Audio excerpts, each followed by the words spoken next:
오늘도 두 분과 함께합니다. 신유진 변호사님 안녕하세요. 네, 안녕하세요. 정수수 변호사님 안녕하십니까. 안녕하세요. 네, 두 분은 어제 어떠셨어요? 청와대에서 다시 열리는 브리핑 보시면서? 뭐 사실 청와대 자체가 윤석열에 의해서 하나도 훼손되지 않았다는 점, 그 점이 뭐 무엇보다도 국민들에게 가장 큰 만족감을 주지 않았나. 네. 사실상 대통령이 취임 즉시 용산 관저로 또 들어가시는 모습을 보면서 대단하다라는 생각이 들었거든요. 그리고 대통령실에서 당시에는 뭐 볼펜 하나도 남아있지 않았다. 먼지만 정말 수두룩했고 본인 개인들의 뭐 노트북을 다 가지고 들어가야지만 일이 진행이 될 정도로 아무것도 남아있지 않은 폐허 같은 곳에서 출발을 했다는 것도 대단한데 또 정말 이렇게 재빠르게 6개월 만에 이렇게 네. 바로 다시 청와대를 복귀하면서 이제 다시 제대로 하나씩 돌려가는 과정이다라는 생각이 듭니다. 네. 저는 다행이라고 생각했던 게 제가 국방부 국정감사에 이제 변호인으로 갔었는데 바로 옆이 대통령실이더라고요. 그래서 이게 분리가 안 돼 있다 보니까 이래서 내란이 터졌구나. 국방부랑 이렇게 밀실에서 얘기할 수 있는 것도 있고 그리고 어제 신용환 부위원장님이 사진을 네. 하나 보여주시는데 그 용산 앞에 신용산의 그 주상복합에서 줌을 땡기면 대통령실에서 뭐 하는지가 보이더라고요. 이게 국가보안 시스템이 맞는지. 그래서 이런 것들에서 네. 이제 정상화가 되는 과정이다. 청와대는 그러한 보안이나 이런 문제가 좀 덜하기 때문에 네. 이제 정말 말 그대로 정상화. 저는 이게 뭐 다시 돌아간다기보다는 정상화라는 표현이 더 맞다고 생각합니다. 네, 그러니까 저도 그 예전에 왜 용산으로 옮겨야 되는지를 이야기한 그 부분을 다시 찾아봤거든요. 그랬더니 너무 화가 나는 거예요.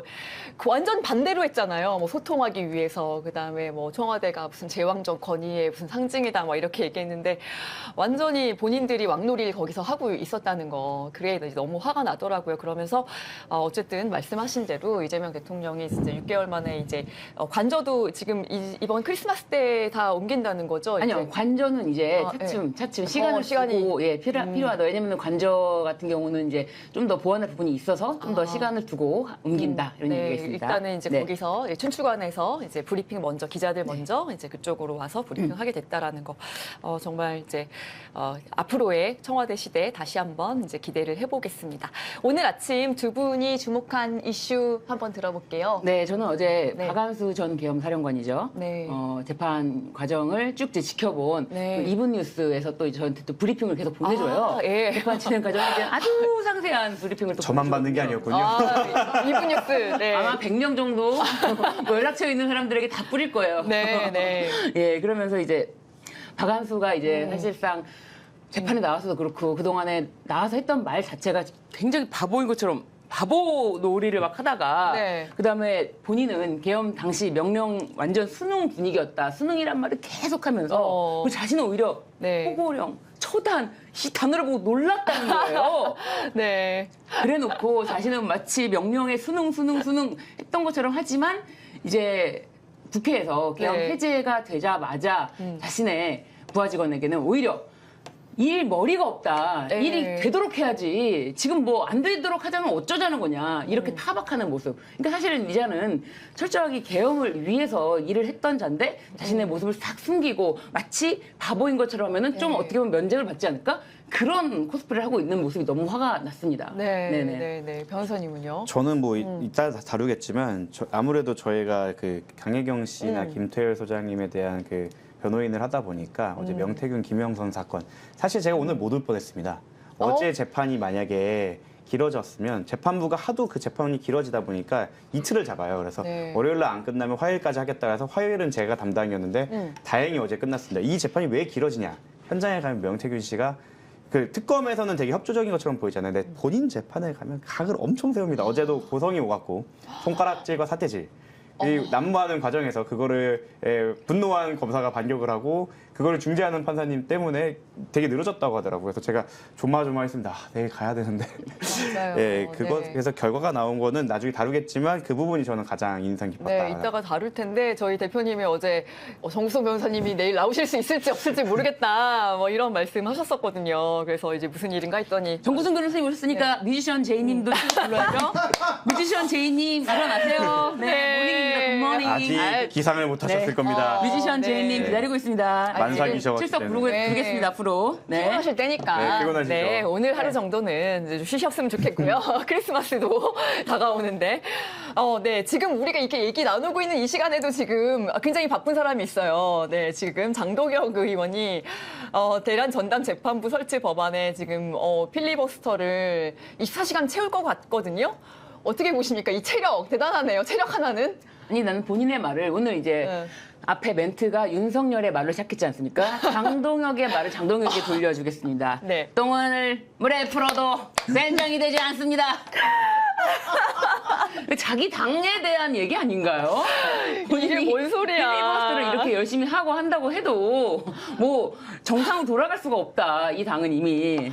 심지어 공부도 안 해왔어요. 이게 내란 재판부 관련해갖고 추천위 없앤 지가 언젠데 그거 갖다 아직도 비판하는 걸 보면 여기는 진짜 공부 하나도 안 하고 그냥 때우는구나. 네. 하여튼 이 내란 전담 재판부 설치 법안에 대한 필리버스터인데 아니 명색이 언론들에서 계속 이렇게 썼더라고요. 뭐 헌정사 첫 야당 대표 필리버스터다. 근데 막상 국민의힘 좌석은 막 비어 있는 모습들이 많이 보이고 이게 어떻게 된 겁니까? 무엇보다 이제 현 국민의힘 의원이 당대표가 필리버스터에 저렇게 뭐 열심히 하고 있는 모습을 보니까 어떠냐라고 했는데 오늘 아침에 MBC에서 그 박정아 의원이 이렇게 얘기하더군요. 당대표가 계속 지금까지 싸우자 하는 모습을 보여주면서 직접 나서서 저렇게 싸우는 모습을 보고 비판적인 의견은 좀 접어두고 싶다. 네. 그런데 당대표가 저럴 땐가. 아닙니다. 저는 장동혁 대표님 수고하셨고 꼭 굳건히 버티셔야 됩니다.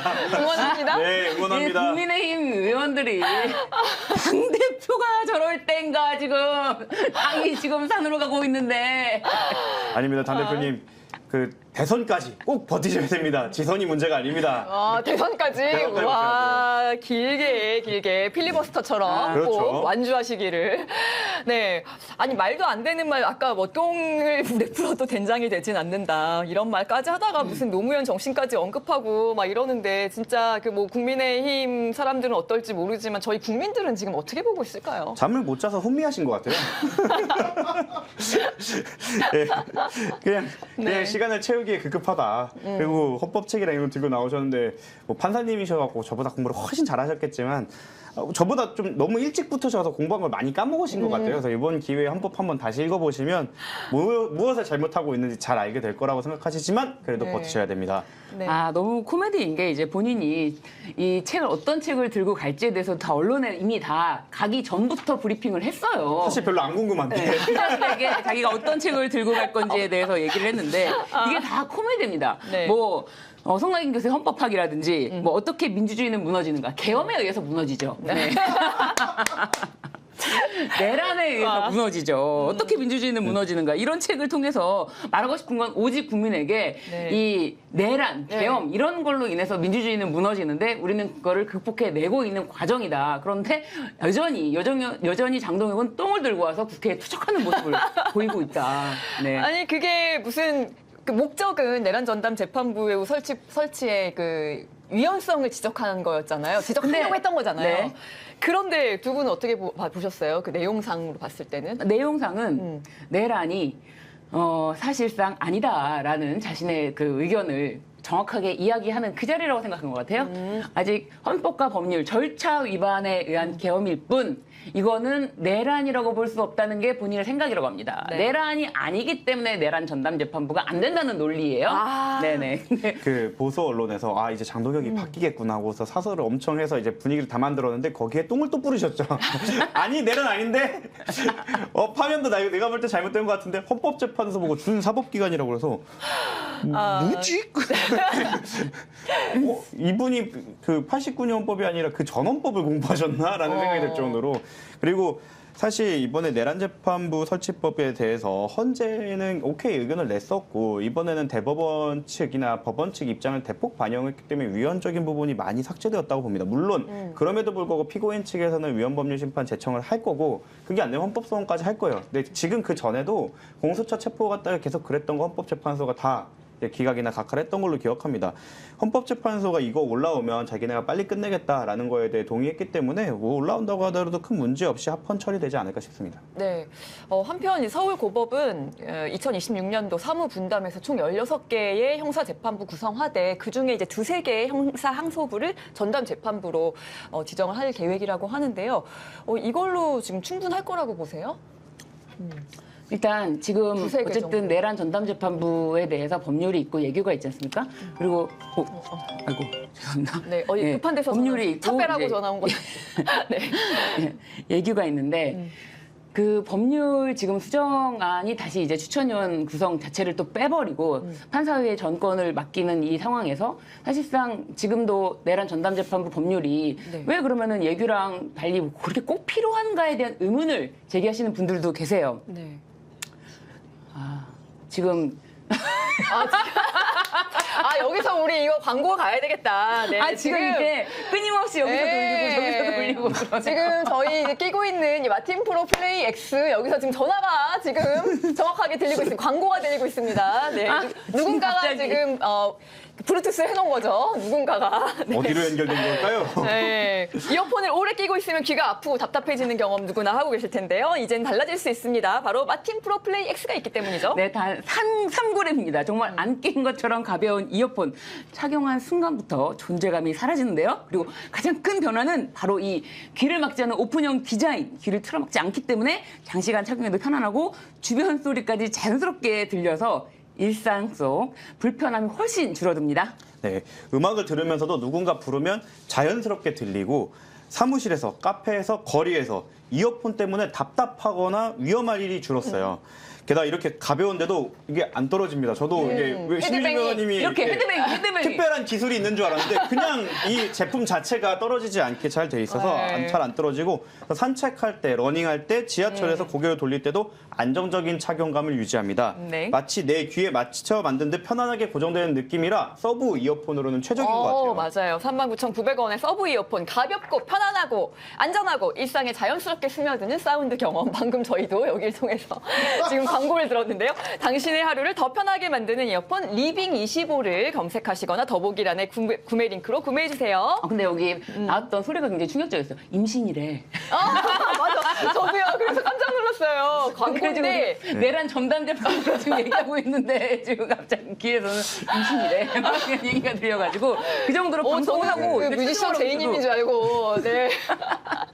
다시 돌아오면 사실 내란 전담 재판법이 필요한 이유는 네, 사실 네. 저는 2가지가 있다고 합니다. 네. 그 영장 재판부에 대해서 예규에는 없어요. 그리고 네. 영장 재판부가 사실은 그 대법원이나 의혹 그의 핵심으로 가는 게이트키퍼가 돼서 그걸 틀어막고 있었는데 이 부분이 조금이나마 해소될 거로 보이고 저는 이게 핵심이라고 봤는데 사실 저는 특검법 시작될 때부터 중개의 필요성을 매번 얘기했습니다. 왜냐하면 뉘른베르크 재판처 같은 경우에도 막 극우들이 독일 극우들이 나서서 막 그 문제 없었다고 할 때마다 그 영상 틀어버리거든요. 봐라 이러면서. 근데 이게 지금 당장에도 효용이 있는데 왜냐하면 지기현 재판부에 대해서 기자분이나 사회활동가들이 이거 재판 문제있다고 했을 때 우린 몰랐잖아요. 중계되니까 아는 것처럼 지금에도 이런 문제가 있을 수 있다는 거 국민들이 머릿속에 있어서 효용이 있지만 나중에 20년, 30년, 40년, 50년이 지났을 때 분명히 이거에 대해서 폄하하거나 뭔가 또 왜곡하려는 세력들이 분명히 있을 거예요. 그럴 때 이러한 재판 장면을 틀어버리면 그냥 바로 끝나는 문제라 재판 중계가 이 법안에 있는 것이 굉장히 중요하다. 이 2점. 그리고 관할 문제도 있습니다. 전속 관할 문제가 있는 게 모 네. 사령관이 그 재판이 길어지면서 전역을 해버렸어요. 그러면 자기 주소지가 논산이어서 논산 지원에서 지금 재판을 받고 있는 걸로 알고 있습니다.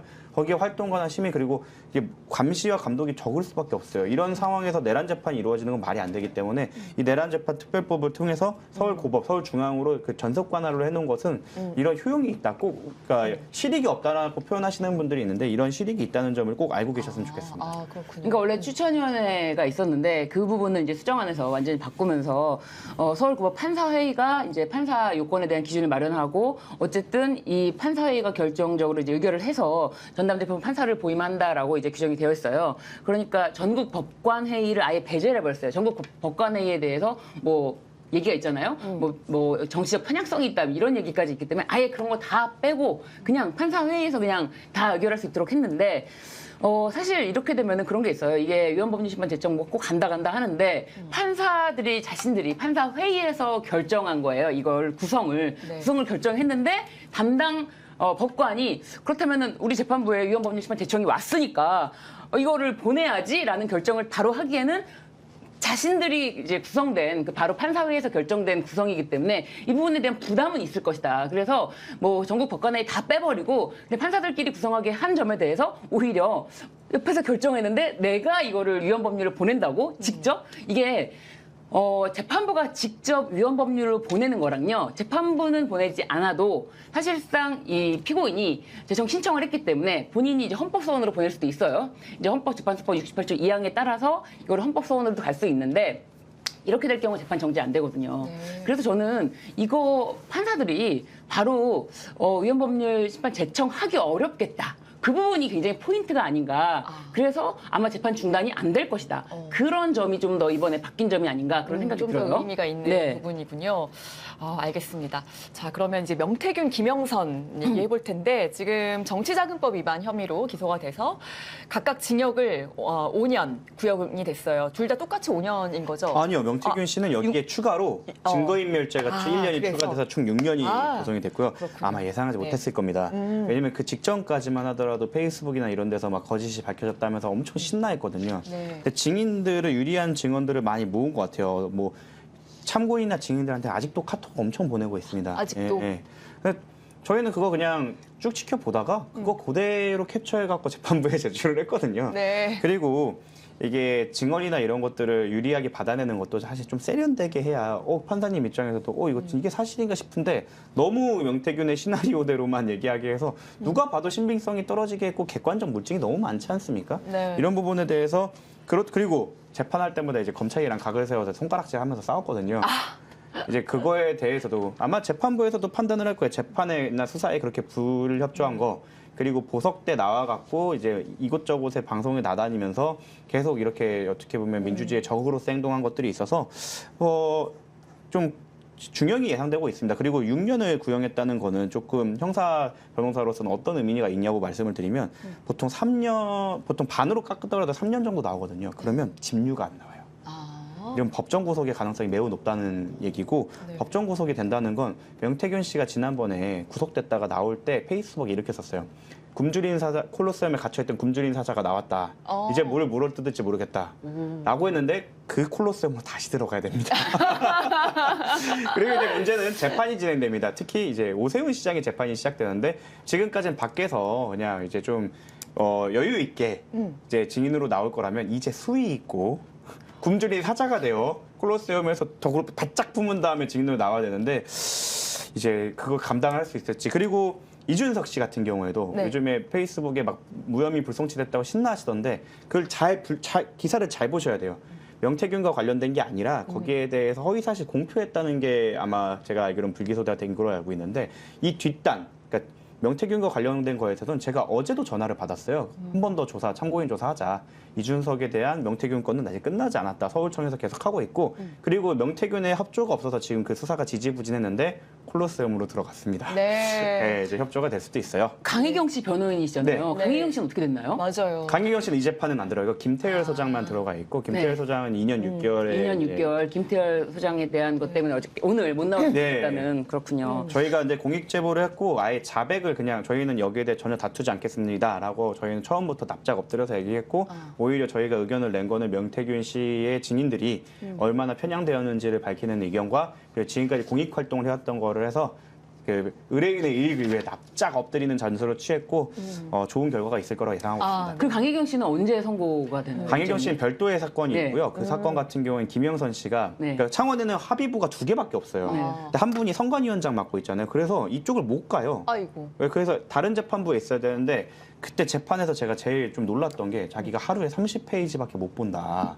근데 이게 3만 페이지니까 30페이지밖에 이게 자기는 이거 재판을 한 반년 사실상 그대로라면 몇 년을 연기해야 된다 하는 그런 주장을 피시면서 그걸 안 봐줬다는 이유로 기피 신청을 해놓으셨어요. 그래서 그 재판은 좀 많이 지연되고 있습니다. 근데 아마도 이 사건, 그러니까 세비반띵 사건으로 들어가시면 좀 더 빨리 보시게 되겠죠? 네. 아니 왜냐면은 지금 강혜경 씨에 대해서 네네. 모두 이제 뭐 김영선도 그렇고 명태균도 그렇고 계속 모든 것이 강혜경이 회계 부정을 저질렀다라고 하면서 아주 일치된 진술을 하고 있잖아요.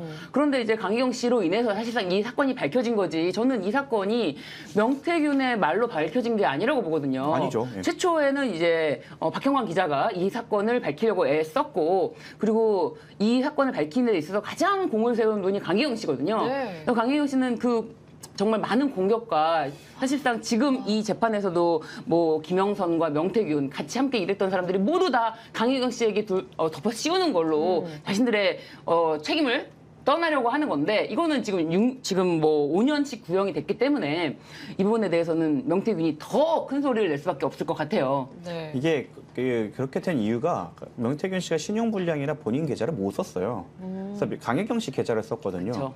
근데 이제 틀어진 다음에는 저희가 계좌를 보여줄 필요가 없잖아요.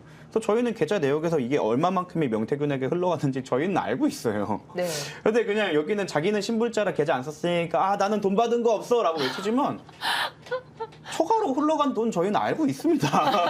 계좌를 저희는 볼 수 있어요. 그 뱅크 앱은 몇 년 전 것까지 다 나오거든요. 그래서 그런 부분은 뭐 사실 말도 안 되는 얘기고 아마 이번에 들어가서 콜로세움을 다시 들어가시면 다시 그 기억이 나실 겁니다. 거기에 콜로세움에서 잘 생각해 보면 내가 얼마 계속 불무면? 계속 불무 그리고 굶주린 녹취가 사장. 너무 많아요. 사장. 예. 그러니까 이제 특검에는 어떻게 보면은 뭐 플바게닝이 있어서 자신이 계속 특검이 원하는 진술을 해줌으로 인해서 좀 자신의 형량을 낮추려는 그런 자세를 취했다면은 사실 창원에서는 그러지 않았거든요. 굉장히 처음부터 아주 기세 등등했고 마치 검사들을 다 자기가 요리할 수 있을 것처럼 그렇게 기자들에게도 뭐 다 안전히 포효하면서 들어가지 않았습니까?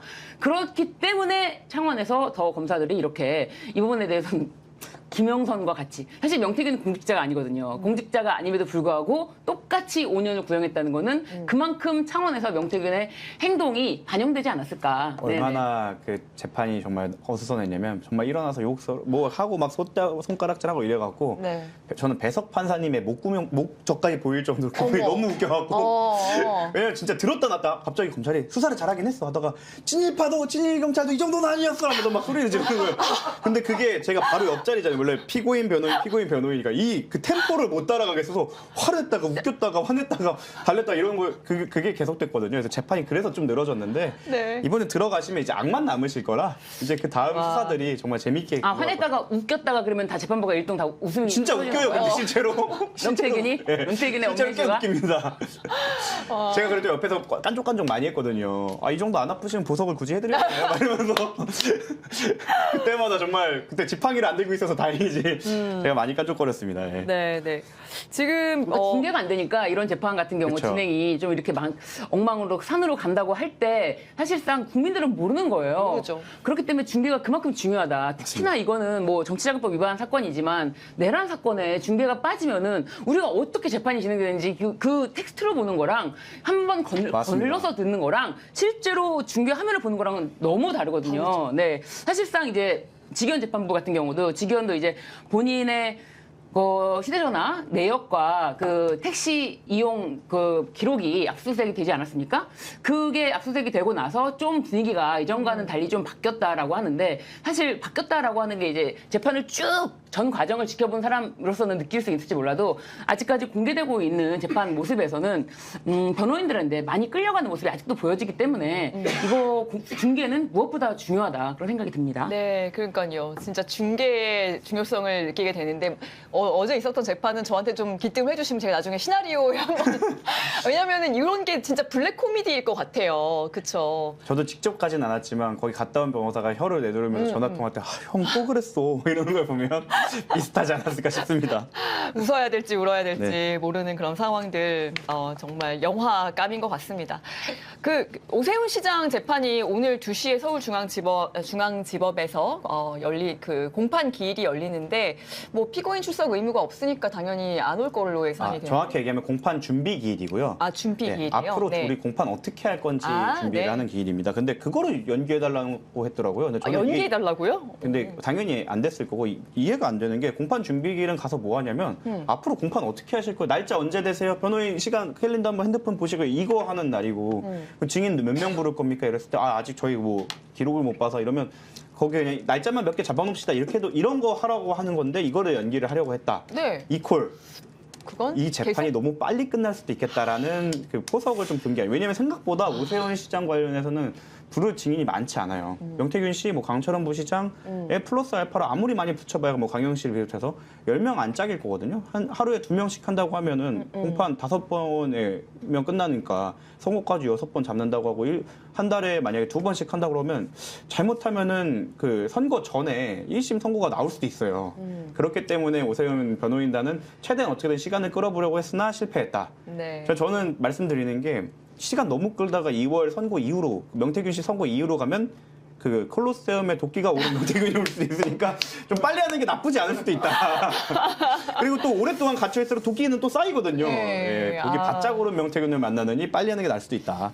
사실 지금도 빠른 건 아니잖아요. 그쵸. 지금이 벌써 2026년이 됩니다. 이제 곧 6년이 되는 상황에서 이 여론조사 대납건 이 사건이 터졌던 거는 2014년도였고 이 사건이 터졌을 때부터 지금 첫 재판 진행까지는 너무 지연된 게 많아요. 그렇기 때문에 사실상 지금도 지연됐는데 준비기일이라서 안 나간다. 뭐 준비기일을 연기해달라. 이러면서 오세훈 시장은 자신의 생명 연장의 꿈을 한번 꾸고 있는 건데 그거 쉽지 않다. 네. 네. 그래서 이제 명태균, 김영선의 징역 그 5년, 6년, 5년. 예, 이게 이제 오세훈 재판에 어떤 영향을 미칠 것이라고 보시는지. 말씀드렸지만 독을 품은 명태균이 야. 온다. 굶주린 사자 명태균이 온다라는 거고 사실은 오세훈 시장 건은 명백하게 돈이 오간 정황이 있고 거기에 대해서 보고를 받았던 정황들이 너무 객관적 물증으로 있기 때문에 독을 품은 그 명태균의 경우에는 그 정치적으로 조금 더 타격을 줄 뿐이 저는 유죄는 이미 확정이 돼 있다고 보기 때문에 네. 큰 변동은 없을 겁니다. 본인들은 뭐 죄가 없다고 계속 그러는데 강혜경 씨 탓만 대고. 게다가 또 김한정 씨가 이제는 좀 커밍아웃을 해도 되지 않을까. 명태균 씨 보십시오. 명태균이랑 김영선이랑 같은 급으로 정치자금 위반으로 5년 받지 않았습니까? 김한정 씨도 자기가 이렇게 뭐 발뺌하고 최후까지 그냥 만약에 안 했다라고 하면은 같은 급으로 갈 수가 있다. 오세훈과 같은 급으로 가느냐, 본인은 살아 나오느냐. 이제 어떻게 보면은 김한정 씨 연결 고리로 인해서 뭐 강철원과 명태균 이렇게 됐다고 하는데 사실대로 말하는 게 지금은 좋을 것이다. 네네. 아니 그리고 그렇잖아요. 우리가 이제 내란 재판을 보면서지만 피고인 되면서 신분이 바뀌면서 또 이제 뭐 한덕수의 완전 새로운 모습 뭐 다 인정하고 갑자기 그런 모습도 봤듯이 김한정 씨도 커밍아웃 하시는 게 좋겠다. 좋은 변호인의 조력을 받으면 아마 커밍아웃 할 거고 네. 그 문제는 뭐냐면 좋은 변호인이라면 혹시. 일로 괜찮습니다. 오세훈 같은 경우에는 그래도 정치인이다 보니까 독방을 줄 가능성이 높아요. 하지만 김한정 씨한테 독방을 안 줄 가능성이 높습니다. 요즘 과밀 수용이 심하거든요. 들어가면 쉽지 않습니다, 여러분. 이제 죄 지으면 안 돼요. 근데 여기서 커밍아웃 잘못 안 하고 만약에 버틴기다가 중형을 받는다. 지금 막 6명 방에 12명씩 있는데 거기에 누워있다가 어깨 피면 막 혼나고 이러거든요. 네, 좋은 선택을 하셔야 됩니다. 네, 좋은 선택, 네, 좋은 로펌을 만나시기를 바라고 주말 사이에 조용히 지나간 뉴스가 이준석 공천 개입 9시간여 조사한 부분이더라고요. 근데 뭐 멘트가 너무 인상적인 게 본인이 왜 피의자로 왔는지 모르겠다. 이렇게 지금 이야기하고 있고 지금 본인이 무슨 증인으로 상호처럼 뭐 윤석열에 대한 증언 뭐 성실했다 이렇게 얘기하고 있는데 어떻게 보셨어요? 그러니까 이제 이준석의 워딩을 그대로 돌려주면 윤석열과 자신을 공범으로 엮이는 무리한 거다. 윤석열과 자기가 공범이 안 될 거다. 이런 점에 방점을 굉장히 두고 있거든요. 네. 그렇다는 얘기는 자신은 특검에 가서 윤석열의 죄에 대해서 낱낱이 고했다. 나까지 엮지 않기로 어느 정도 특검에 자기가 느끼기에는 특검이 나를 공범으로 엮기에는 내가 너무 많은 증거를 줬잖아. 나는 그거 있잖아. 그거 해줘. 나는 진짜 그거 깎아줘야지. 이제 그런 거를 충분히 내비쳤다. 이렇게 들려요, 저는 진짜. 네. 그 피의자가 되는지 왜 모르겠다는 조사 가면 맨 처음에 고지해줍니다. 맨 처음에. 왜 오셨는지 아나요? 잘 모르겠습니다 하면은 얘기해주거든요. 네. 그거 그냥 그대로 얘기하면 되는데 그게 이해가 안 된다는 건 이제 좀 영어로 안 해주셔서 그런가. 그래서 한번 보시면 될 것 같고. 네. 그리고 뭐 자기가 윤석열한테 탄압받았던 얘기를 하면서 말이 안 된다라고 하는데 이것도 전형적인 이준석식 그 물타기죠. 그 문제가 됐던 시점이랑 탄압받은 시점이랑 달라요. 한참 뒤이기 때문에 그거는 말도 안 되는 얘기고 지금 이거 피의자로 조사받는 거 말고 서울청에서 그것도 명태균 거 또 간다고 합니다. 저 또 출석하래요. 그래서 강혜경 씨가 거의 30번째 수사기관 출석인 것 같은데 또 갑니다. 그래서 1월 그래도 약간 정이 있는 게 연말이랑 연초 좀 피하자. 정이 그랬더니 있어? 받아들여 주시더라고요. 그래서 1월 셋째 주 정도에 저희가 경찰청 가니까 거기서 그리고 그때면 이제 한 2월 저희 거 강유경 씨 거 참고인 조사하고 명태균 씨가 2월에 선고 받아서 들어가면 아마 구인 해오기도 쉬워서 이제 이준석 씨에 대한 거 이제 술술 나올 거거든요. 그 이후에 한번 두고 보시죠. 이준석은 본인이 계속 얘기하듯이 본인이 이제 모든 통화 내역을 자신은 다 녹음하고 녹취록이 있다라고 하는데 그거를 너무 선별적으로 이미 제출 방식으로 공개했던 것이 있단 말이에요. 그 이미 제출 방식으로 공개한 거 말고도 자신이 더 공개해야지만 빠져나갈 수가 있겠다. 그래서 윤석열 관련해서 성실히 진술했다. 아, 윤석열의 그 추가 뭐 녹취가 어떤 식으로 보도가 될지 그 좀 기대가 되는 편입니다. 네. 그런데 여기서 당 대표잖아요. 본인이 당 대표인데 어떻게 당무에 대해서 업무방해죄가 되냐? 됩니다. 충분히 될 수 있습니다. 아니 그 사례가 많잖아요. 뭐 입학처장이 불법으로 이제 그 조작을 해가 성적을 조작해갖고 누군가를 입학시키거나 이러면 업무 방해죄로 돼요. 그럼 워낙 많은 판결이 있기 때문에 옆에 훌륭한 변호인이 붙어있고 제가 김정철 변호사님은 개인적으로 알고 굉장히 개인적으로 훌륭한 분인데 그분한테 물어보시면 형사소송법 교수도 하셔갖고 잘 설명해 주실 겁니다. 함께 있죠. 네. 개혁신당의 네. 김정철 변호사. 네. 자, 직을 맞지 않았나요? 김정철 변호사가 뭐 최고위원 맡고 계신 것 같아요. 그러니까 옆에 유능한 변호사가 네, 있으니 있으니까. 본인이 어떻게 왜 왜 피의자가 신분인지 모른다고 하면 그 변호인이 정말 얼마나 그 고개를 돌려 문제가 물어보시면 돼요. 아니 근데 이렇게 말씀하신 분 아니에요? 피의자 신분이긴 하지만 주로 참고인 조사의 성격을 띄었다 이런 식으로 지금 변호를 해주신 건데. 저희가 이거 인터넷 욕을 하면은 정신승리라고 가지고 조서에 써 있어요. 피의자 신문 조서 이렇게. 근데 그거 어떻게 참고인 조서입니까? 그렇게 생각하고 싶은 거겠죠. 네. 자, 이준석 얘기 나왔으니까 사실 잠시 그 준석맘으로 불렸던 김현정 PD의 하차 소식인데요. 일단은 그 하차의 이유를 뭐 새벽 3시 반 기상을 뭐 17년 동안 해가지고 세력이 소진됐고 그리고 새로운 도전을 하고 싶어서 이렇게 그동안 제작진들한테도 많은 도움을 받으면서 지금 새로운 도전을 준비하고 있다. 뭐 이런 식으로 이야기를 하셨는데 어떻게 보시나요? 이거에 대해서. 이거에 뭐 네, 아니 진짜 왜냐면 궁금해. 지금 아침 진행을 하시면서 이거를 17년 동안 더 새벽 3시 반에 일어나서 했다. 이거를 진짜 어떻게 보시는지가 너무 궁금해. 일단 저는 네. 지금 제가 한 지가 한 2달 채 안 됐는데 뭐 한 17개월 할 수 있을지 제가 굉장히 3시 반 기상. 3시 반 기상 힘들죠. 네, 힘들지만 네. 저도 이제 2달 정도 해보니까 조금 이제 숙련이 되더라고요. 그래서 뭐 그 부분이 저는 어려웠을 거라고 생각하지는 않고 뭔가 다른 이유가 있을 거라는 게 지금 뉴스쇼만큼의 구독자와 그 화제성이 있으면 3시 반 기상 가능하시죠? 그럼요. 아니 저는 지금 들어오고 계신 250명을 위해서도 얼마든지 뭐 새벽 3시 반에 계속 일어날 제 마이크를 흘리시는데요. 준비가 되어 있습니다. 앞으로 각오가 되어 새벽 있습니다. 3시 반부터 브리핑을 함께하고 우리 카톡방에서 계속 오늘의 기사 이슈. 네.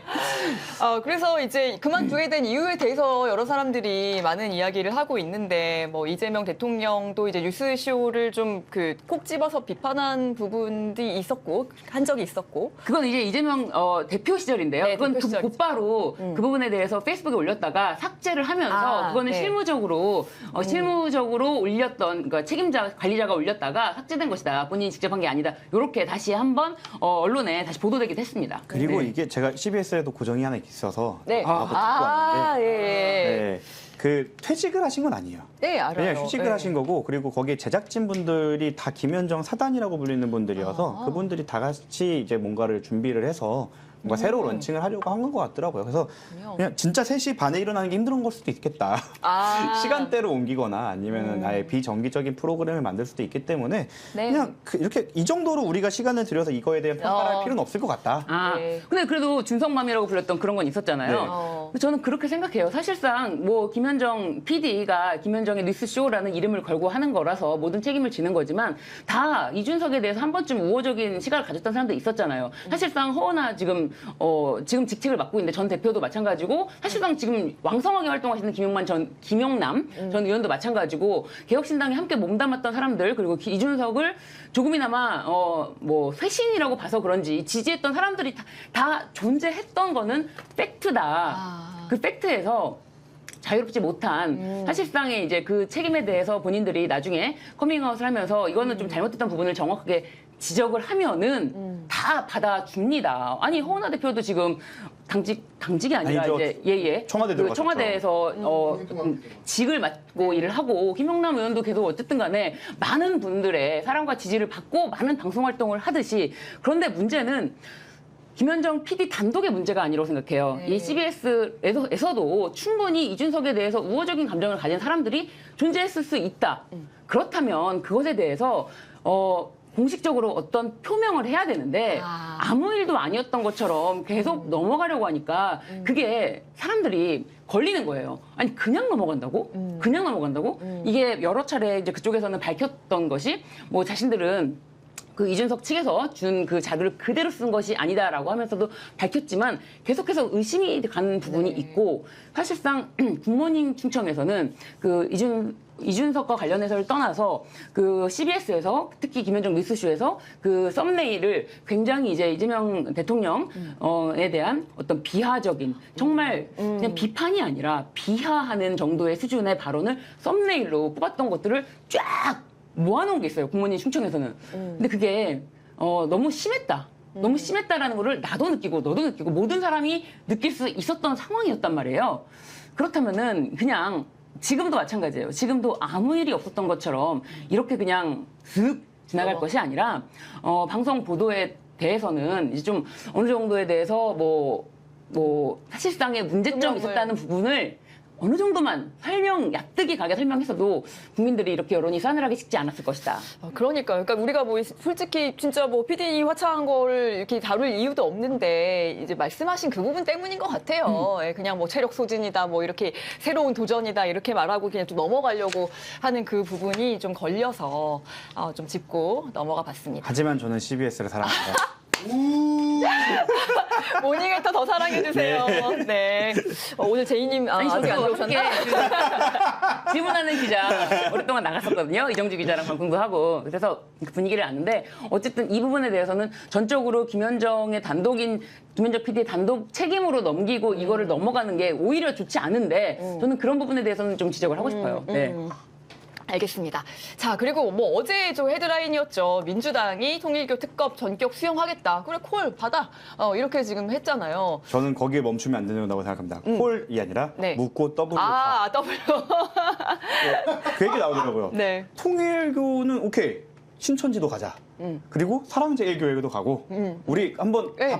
극동방송도 한번 가자라고 더 파봐. 네, 이렇게 해야 진짜로 이재명 대통령께서 말한 그 종교의 정치의 개입 이런 것들에 대해 일소하는 기회가 되지 않을까. 우리가 지금 효능감을 많은 데서 느끼고 있는데 대부분의 것들은 지금까지 모두가 알고 있지만 해결하기 어렵거나 거론하기 꺼려했던 부분에 대해서 긁어주기 때문에 다 효용감을 느끼는 건데 신천지 문제인 거 알고 있지 않습니까? 그분들이 정치에 개입한 것도 대부분 그렇겠지라고 알고 있어요. 이런 부분에 대해서 기왕 가는 거 묻고 더블로 갔으면 좋겠습니다. 네, 좋습니다. 근데 이제 기사를 쓰는 관점이랑 수사를 하는 관점이랑은 약간 차이를 둬야 된다고 생각해요. 그래서 이런 것에 대해서 어떤 의혹이 있다면은 기사감으로는 충분히 가치가 있겠죠. 그런데 이거를 수사의 대상으로 올리느냐는 또 별개의 문제예요. 그래서 수사의 대상이 되려면 어느 정도 기본적으로 증거가 확보가 돼야 되는데 신천지 문제를 얘기해 주셨지만 신천지에 대해서는 지금 나온 어떤 뭐 의혹이라든지 보도라든지 증거가 좀 더 구체적으로 된 게 없잖아요. 구체화되지 않은 거를 가지고 특검에 같이 묻으면 이거 특검이 너무 이렇게 방만해지면서 사실상 수사의 대상이 확정되지 않는다고 좀 보는 부분 그런 부분이 염려가 되기 때문에 지금 해결할 수 있는 부분은 해결하고 신천지에 대해서도 좀 더 의혹이 있다면 그런 부분에 대해서 오히려 진짜 언급해 주시면 좋잖아요. 오히려 초반에 그 종교 개입 얘기 나올 때 제일 먼저 이슈됐던 거, 그 특검이 제일 먼저 달려갈 거라고 예상했던 게 신용환 교수님도 말씀을 하셨고 신천지 부분이었어요. 네. 특검에서 이상하게 통일교로만 달려가고 저도 의아했었거든요. 이 부분에 대해서는 아마 공론화가 좀 된다면 신천지 관련된 얘기가 많이 나올 겁니다. 그리고 기사도 좀 어느 정도는 있고요. 그래서 그리고 사랑제일교회 네. 국힘과 유착이 있을 거라는 예상은 너무 많이 가지 않습니다. 그리고 실제로 그때 한남동에서 그 농성할 때 거기서 이미 많은 것들이 많은 모습을 보였기 때문에 그게 종교가 정치에 개입한 게 아니면 무엇이겠습니까? 그래서 이런 부분은 조금 그러니까 민주당이 그렇게 정치적 카드로 써서 사용할 수 있다고 생각해요. 마지막에 일단 통일교만 받을 게가 아니라 묻고 더블로 가라고 했을 때 국힘이 어떻게 나오는지 그걸 보는 거 이번에 공수호를 바꿔서 그렇게 공격을 한다면 그거 못 받아서 어버버 하는 것만으로도 그 사람들에게 타격을 줄 수 있기 때문에 좀 더 적극적으로 나섰으면 좋겠다는 마음입니다. 네, 근데 뭐 정청래 대표도 그렇고 김병미 원내대표도 그렇고 지금 뭐 묻고 더블로 가 식으로 얘기했어요. 이야기한 거는 그리고 다 파봐 그리고 뭐 정교유착, 불법 정치자금, 로비 전부 다 특검 다 할 테니까 여야 정치인 누구도 예외 없이 포함하자. 이거는 뭐 이재명 대통령이 했던 얘기고요. 그래서 이렇게 이제 하루 만에 뭐 돌변한 이유? 그러니까 그 전까지는 뭐 지금 시기가 아니고 아니 특검을 할 필요가 뭐 있어라는 입장이었잖아요. 뭐 수사를 잘하면 되지 특검까지 뭐 갈 필요가 있겠느냐 하는 입장에서 이렇게 좀 바뀐 이유 이런 것들도 한번 짚어보면 좋을 것 같고요. 저는 기본적으로 특검은 좀 닭 잡는데 소 잡는 칼을 쓴다고 생각을 해요. 왜냐하면 특검이라는 제도 자체가 기존의 수사기관이 수사하기가 어렵거나 불가능했거나 그런 모습을 보였을 때 특검이 도입되는 거잖아요. 저희가 과거를 생각해 보면 예를 들어 경찰이 지금 통일교 수사를 하는데 전재수 장관한테 오라고 못 해갖고 전재수 장관이 있는 곳으로 달려가서 핸드폰을 전재수 장관한테 맡기고 수사를 했다던가 아니면 전재수 장관이 받은 시계를 작은 시계 정도로 편파를 해갖고 파우치가 아니라 작은 시계 이런 식으로 막 좀 누가 봐도 편파적인 수사를 했다던가 아니면 그게 조사하는 게 부적절하고 그런 모습을 너무 많이 보였기 때문에 아 이게 기존의 수사기관은 안 된다라는 게 좀 나왔을 때 특검으로 가는 건데 좀 이거는 정무적인 판단이라고 생각해요. 그러니까 네. 무지성으로 국힘이랑 개혁신당이 특검 얘기를 하니까 우리는 꿀릴 거 없는데 하고 받은 거지. 네. 사실 원칙적으로 봤을 때 이게 과연 특검 사안인가에 대해서는 저도 약간 부정적인 생각 갖고 있습니다. 변호사님. 아니 원칙적으로는 부정적이지만 수천지까지 갈 거면 더블로 가. 화끈하다. 네. 화끈하다. 네. 어렵네요. 어려워. 상남자. 방송하는 변호사와 본심의 마음 다르군요. 왔다 갔다 합니다. 방송하는 그러네. 자아와 이게 내면의 자아가 변호사로서의 자아가 왔다 갔다 해요. 진짜 의문을 가질 때는 네. 방송하는 자아가 나왔구나. 라고 생각하면 되겠네요. 네. 세게 갈 때는. 아니, 지금 어쨌든 이거는 네. 일단 여론이 특검을 원합니다. 네. 여론에서도 이게 뭐 여야를 막론하고 문제가 있는 사람을 굳이 안고 간다는 생각을 안 하고 있어요. 네. 문제가 있는 부분은 털고 가는 게 맞다. 근데 뭘 망설이냐. 네. 이제 그런 부분에서 여론이 뒷받침이 되니까 더 이상 여기에 대해서 뭐 안 받을 이유가 없는 거예요. 네. 그리고 사실 이 통일교 얘기가 나올 때마다 굉장히 정말 너무 입이 간질간질한 나경원 의원 있지 않습니까? 나경원 의원. 나경원 의원에 대해서는 진짜 우리가 지금 얘기했던 김현정 뉴스쇼에 나와서도 그러니까 갔는지 안 갔는지 돈을 받았다는 건 아니에요. 갔는지 안 갔는지 그랬더니 막 그거 왜 말을 못해? 버럭 화를 내면서 완전히 그냥 대답하지 않겠다고 했잖아요. 막 그러질 않나. 또 다시 이게 이슈가 되자 이번에는 MBN인가요? 나와서 갔는지 안 갔는지는 중요한 게 아니야. 본질은 돈을 받는지 안 받는지야. 그런데 왜 갔는지 안 갔는지를 말을 안 할까요? 갔는지 안 갔는지를 말을 하려면 최소한 정동영 통일부 장관처럼 언제, 왜, 어떻게 가게 됐고 무슨 일 이슈로 갔는지 그걸 특정을 해야 돼요. 그런데 나경원 본인이 스스로 자신이 갔던 날짜를 특정한다? 그렇다면은 제가 봤을 때는 거의 갔다라고 지금 모든 그쵸, 다 모든 사람들이 다 이미 인식하고 있을 텐데 특정을 하면은 그 특정된 시기에 통일교의 돈의 흐름까지 보면은 이걸 좀 맞춰볼 수가 있잖아요. 그리고 사실상 진짜 참 어머님을 만났는데 아무 빈손으로 간다고? 아무것도 안 줬다고? 빈손으로 돌려보낸다고? 아니 심지어 권성동도 처음에는 넥타이를 받아서 나왔다고 했어요. 넥타이랑 브로셔 받아서 나왔다고 했는데 그 넥타이가 아니라 그게 현금이었던 거지. 그렇기 때문에 나경원 의원 본인이 언제 갔는지를 특정하면 그때의 통일교의 돈의 흐름과 그때 뭐 빈손으로 왔냐 이게 따라 나올 질문이란 말이에요. 네. 그러면은 더 이상 이거는 이제 단순히 돈을 받았다 안 받았다의 문제가 아니라 수사, 특검의 대상이 바로 되거든요. 아, 네. 그러니까 그냥 갔는지 안 갔는지 왜 말을 못해 이랬는데 그게 아니라 그러면은 언제 수사의 단서가 될 수 있기 뭐 때문에 때문에 그러고. 갔는지 말해야 저는 여기 되니까. 약간 또 다시 유튜버의 자아로 돌아온다면 꼭 한 번 갔을까?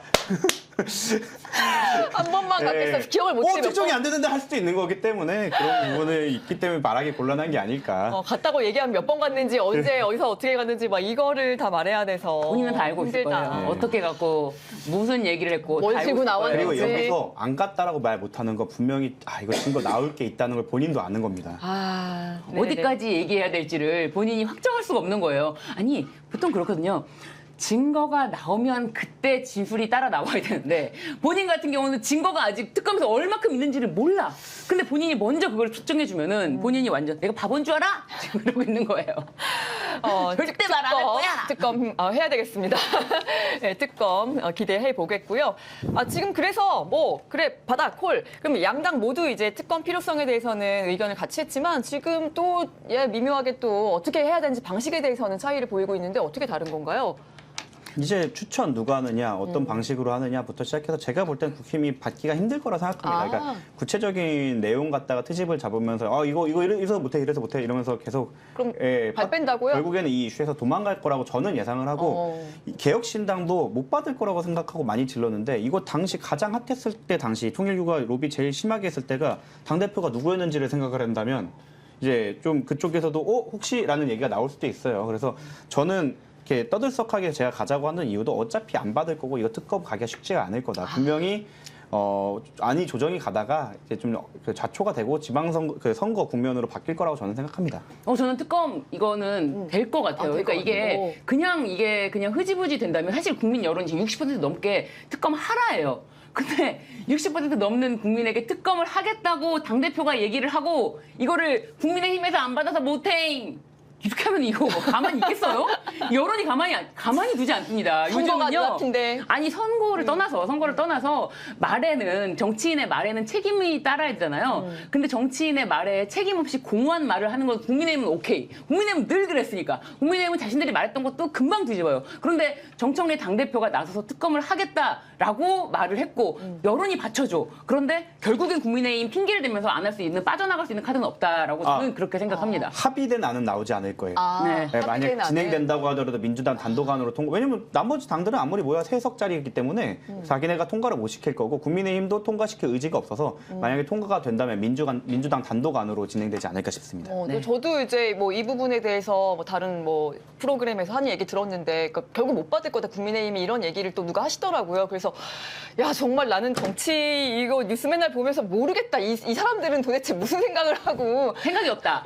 아니 자기네들이 이거 하겠다고 막 뭐 질르더니 또 나중에 발을 뺀다고 그날 이랬다 저랬다. 생중계된 거 쇼츠가 많이 나왔더라고요. 송원석 원내대표가 정말 당황을 해갖고 한다고? 그게 유상범 의원이 네.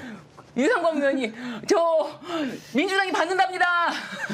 그게 많은 걸 대변한다고 생각을 하고 근데 네. 이 당은 어느 당이면 필리버스터라서 사실 이 법안에 동의했습니다면서 필리버스터를 하는 당이라 언제 그게 바뀌어도 이상하지는 않다. 네, 알겠습니다. 자, 이제 빠질 수 없죠. 쿠팡. 네. 쿠팡 또 나왔어요. 기밀 보고서 에르메스. 또 이것도 역시 이제 좀 충격적인데 이제 10년 전부터 벌써 이제 뭔가 빠져나갈 구석을 계속해서 이제 만들어놨다라는 거잖아요. 뭐 무슨 노조를 뭐 줄여야 되고 숫자를 줄여야 되고. 초반에는 쿠팡이 네. 직고용을 한다고 그래갖고 오히려 조금 되게 사회적 기업처럼 보였던 적도 있어요. 근데 이게 좀 커지고 노조나 이런 노무 이슈가 발생하자마자 바로 자회사로 만들어버렸고 그리고 그 자회사를 만들면서도 이제 노조가 활동하는 걸 막기 위해서 아니면 방해하기 위해서 이러한 작업이 있었다는 건데 쿠팡의 약간 문제 해결 방식이 항상 이래 왔다라는 걸 보여준 단적인 사례고 이것만 있지 않을 거고 계속 나올 겁니다. 그래서 쿠팡은 지금 전방위적으로 이제 정부가 할 수 있는 모든 것들을 하고 있고 그거를 당했던 그 쿠팡의 주주들 역시 미국에서 이제 소송을 걸고 있어요. 그러니까 지금 쿠팡이 공격받는 거는 이제 대한민국 정부가 이제 세무조사도 할 거고 네. 과징금 부과도 할 거고 대한민국 입법부가 연석청문회를 진행하고 있죠. 그리고 대한민국 국민인 저희들이 법무법인 일로를 통해서 단체 소송을 하고 있고 네. 심지어 미국에 있는 주주들이 허위 공시 혹은 늦장 공시를 이유로 거기에 대해 소송을 걸고 있습니다. 이러한 것들이 모이면 분명히 쿠팡의 재무제표에는 악영향이 있을 거고 쿠팡은 흑자를 낸 지가 얼마 안 됐고 쿠팡은 흑자 규모가 아직 크지 않은 회사예요. 그럼 투자자들 입장에서는 굉장히 여기에 대해 불쾌하게 여기거나 그 책임자인 범킴에 대해서 분명히 책임론이 이를 겁니다. 그래서 가장 아픈 곳을 우리가 잘 때리고 있고 대한민국과 대한민국 법 체계를 무시한 거에 대한 응징을 잘하고 있다라고 보시면 될 것 같습니다. 네네.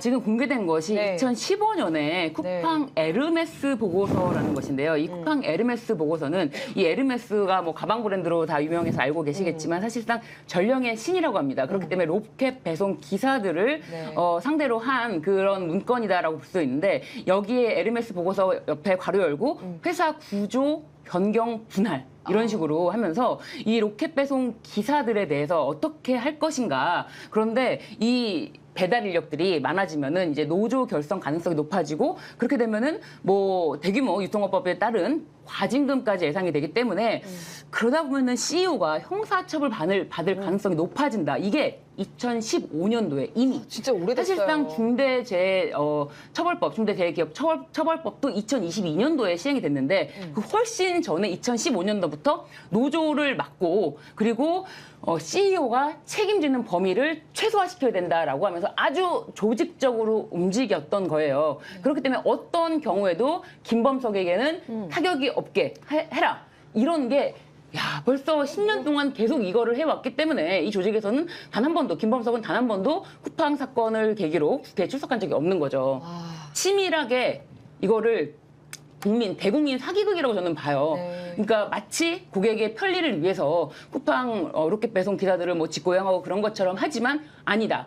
이 모든 거는 자신들의 이익을 추구하기 위해서 그리고 최종적으로도 이 쿠팡을 미국에다가 상장시킨 것도 다 연결이 돼 있다. 자신의 책임은 다 벗어나고 돈만 한국에서 쫙 벌어가겠다. 이런 게 완전히 10년 전부터도 이거를 굉장히 구체화 보고서까지 작성하면서 구체화시켰다는 점 이런 게 너무 소름 끼치는 거죠. 그래서 지금 탈팡이 지금 속속들이 지금 뭐 있다고 해요. 그래서 뭐 쿠팡의 이제 1일 그 접속자들에 대한 것들이 있는데 이게 처음에 이 개인정보가 유출됐다라는 게 알려지고 나서 사람들이 더 늘었다고 해요. 접속 인원이 더 늘었다고 하는데 이거는 내가 이제 쿠팡 탈퇴를 위해서 아마도 접속된 걸로 추정이 된다. 왜냐면은 그 뒤로는 접속자들이 줄고 있거든요.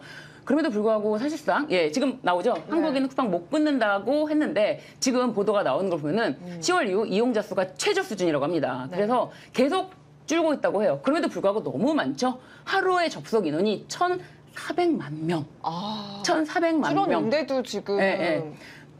그러면서 이제 계속 이제 최저 수준으로 간다고 하는데 지금 뭐 쿠팡에 대해서 여러 가지 조치를 우리가 지금 생각하고 있고 예로 도대체 어떻게 해야 되나라고 하지만 아직 이제 많은 시민들이 대체제를 정확하게 찾지 못하겠다라는 점 때문에 나는 지금 탈팡까지 너무 힘든데? 라고 하고 있지만 저는 그럼에도 불구하고 이게 이제 계속 가속화되면은 쿠팡 자체가 더 버티기 힘들게 되면은 사실 쿠팡의 서비스도 떨어질 수밖에 없는 거 아닙니까? 네. 그렇다 보면은 다른 데서 그만큼 이제 올라오고 쿠팡의 인원수가 자연스럽게 감소되는 현상도 나타날 것이다. 네. 자본주의는 시장의 공백을 허락하지 않기 때문에 거기에 시장을 공략하려는 분명히 기업이 나타날 거라 생각하고 요즘 뭐 오아시스? 예.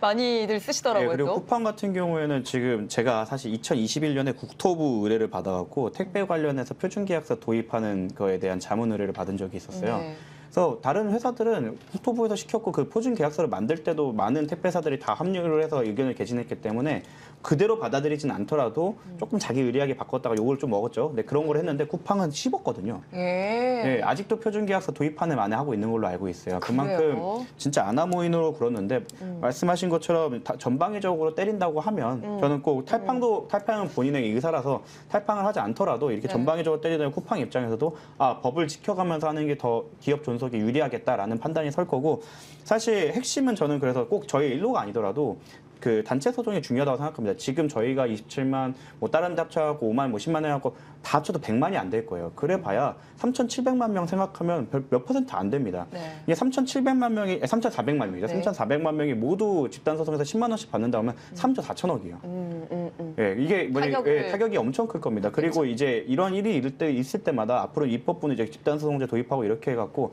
진짜로 자본주의로서 대응을 한다고 하면은 조금 이런 문제가 개선이 되지 않을까 생각합니다. 일로에서 아직도 봤나요? 이거는 저희는 지금 선전당사자로 진행하고 있기 때문에 변론 종결 시까지, 그러니까 재판 1심이 거의 종결될 때까지 계속 신청이 가능하고 사실은 제가 이걸 진행하니까 여러 변호사님들께서 자문을 주셨어요. 자기 네. 집단 소송 해보신 분들 전화 와서 분명히 쿠팡은 대형 로펌 선임할 거고 선임해서 제일 먼저 하는 게 그 신청자가 본인이 아닐 수도 있다는 걸로 그걸로 한 6개월 이상 싸울 거다. 아이고. 그래서 저희가 사실은 거의 억대에 가까운 돈을 들여서 전자계약을 다 보내드렸습니다. 카톡으로. 네. 그거 저희 생돈입니다. 네, 저 했습니다. 네, 그 전자계약 보내는 거를 좀 받아주셔서 계약을 맺어야 저희가 그래서 재판에 선정사를 올리게 해드렸으니까 그거 못 받으신 분들이 있거나 받으셨는데 지나치신 분들은 꼭 계약을 맺어주셔야 거기에 올라갈 수 있다는 점 말씀드리고 현재 현황 말씀드리면 27만 분이 신청을 해주셨고 지금 계약으로 전환된 분이 17만 명입니다. 그래서 네. 약 9만에서 10만 가량 분들이 아직 계약서를 작성 안 해주셨는데 계약서를 작성해서 넘어가야 우리가 쿠팡에게 실질적인 타격을 줄 수 있다라고 말씀드리고 싶습니다. 아이고, 로펌들이 그래도 여러 군데서 계속 하고 네, 하고 있잖아요, 있습니다. 집단 소송을. 근데 그래도 3천만 명 넘게 지금 유출됐는데 많은 분들이 더 참여를 해주셔야 될 것 같아요. 맞아요.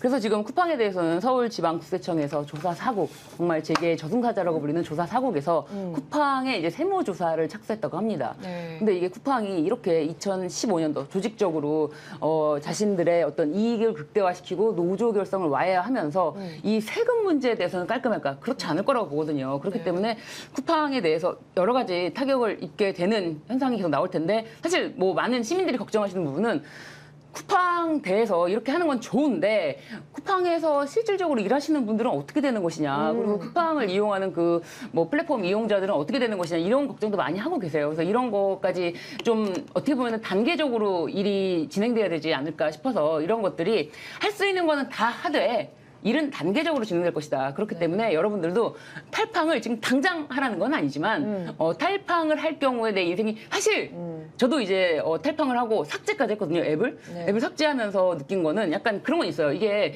너무 이제 편리함에 젖어 있다 보니까 이 편리함 없이 내가 과연 괜찮을까? 네. 약간 그런 의문이 되고 하는데 대체 플랫폼이라는 거는 아직은 좀 아직 만족도가 뭐 100%에 달하지 않더라도 대체 플랫폼이라는 게 존재한다는 것을 염두에 두시면은 그렇게 어렵진 않을 것이다. 그런 네. 생각 들어요. 네. 우리 애청자 신명철님이 정구승 변호사님 쿠팡 피해자분들께 선행 감사합니다. 선행이라기보다 그냥 저희 일을 한 거고 사실 네. 저희도 송금보수 받아갑니다. 그냥 물론 법인의 존폐를 두고 일생일대의 쇼부를 보고 있는 그러니까요. 거긴 하지만 많은 참여 부탁드리겠습니다. 네, 지금 쿠팡 위기 속 대항마 네이버발 연합 전선 뜬다. 네이버 지금 신났네. 지금 신세계, 롯데, CJ, 뭐 컬리까지 와. 사실 제가 지금 말고 이제 종전에 있었던 법인도 일체 소송 비용이라든지 인지 비용이라든지 이런 걸 일체 안 받고 진행하는 이제 회사였거든요. 네. 왜냐면 그거는 이제 토지 보상 관련한 거였는데 네. 토지 보상을 위해서 이 보상금이 적다고 싸우시는 분들에 대해서 인지대라든지 뭐 이런 걸 일일이 받는 게 너무 이분들을 더 힘들게 하는 것 같아서 인지대 근데 심지어 이거는 쿠팡 사건과는 달리 다 개별적이거든요. 개별적인 토지 보상에 대한 감정 평가를 다 분석을 해서 소송을까지 진행하는 거기 때문에 쉽지 않은 일임에도 불구하고 변호사들은 그렇게 일을 해서 네. 돈을 법니다. 네네. 안 받는다고 안 안 했어요. 하셔도 됩니다. 벌긴 법니다. 5년 뒤가 될지 7년 뒤가 될지 모르겠지만 받긴 받을 겁니다. 저희도. 네, 그래서 참. 네. 근데 이제 예를 들면은 인지대가 굉장히 큰 막 몇십억짜리 고객들도 계셨거든요. 그 고객들에 대해서는 사실은 그 비용도 더 많이 들고 더 누룩도 많이 들지만 이제 그분들에게는 한 푼의 비용도 받지 않고 오직 성공보수로만 네. 네네, 성공보수로만 받는. 네, 저거는 약간 그러니까요. 그 버틸 수 있는 최고, 법인의 최고. 그 탄탄한 게 있어야 되는데 저희는 지금 쿠팡만으로 저희 재무담당 하는 친구가 은행을 거의 매일 가고 있어요. 네, 좀 도와주십시오, 여러분. 네, 도와주십시오. 일로를 통해서 많이 소송해 주시면 좋을 것 같습니다. 이제 변구석 변호사님이 나중에 그 박정훈 대령님 관련해서 이제 말씀해 주실 건데 그 전에 이렇게 보안 사고, 네, 이런 거 많이 발생할 때 진짜 걱정 많이 되잖아요. 불안해서 직접 저장 장치를 구매해서 쓰시는 분들도 늘고 있습니다. 오늘 소개할 42테이프는 사용자의 데이터를 사용자별로 각각 암호화해서 저장하는 특허 기술을 보유한 보안 전문 기업입니다. 중앙 서버가 모든 데이터를 통제하지 않고 사용자 단위로 암호화하여 해킹 위험을 원천 차단했습니다. 지금 모닝엔터 특별 프로모션으로 1TB를 월 3,900원에 이용할 수 있습니다. 결제창에서 모닝엔터를 입력해 주시면 한 달 무료 체험 및 특별가 적용이 가능합니다.